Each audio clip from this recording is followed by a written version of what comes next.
എത്തിയിരിക്കുന്നത് നിങ്ങൾ എല്ലാവരും ഒന്ന് കണ്ട് സംസാരിച്ച് കുറച്ച് പരിപാടികളൊക്കെ ഓർഗനൈസ് ചെയ്തിട്ടുണ്ട്.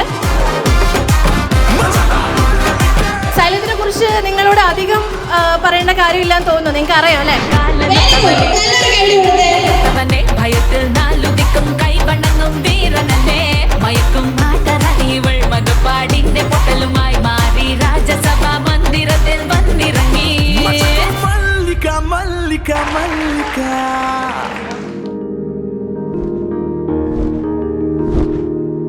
है मेरी ज़मीं अफसोस नहीं, जो तेरे लिए 100 दर्द सहे, महफूज रहे तेरी आन सदा, चाहे जान मेरी ये रहे ना रहे.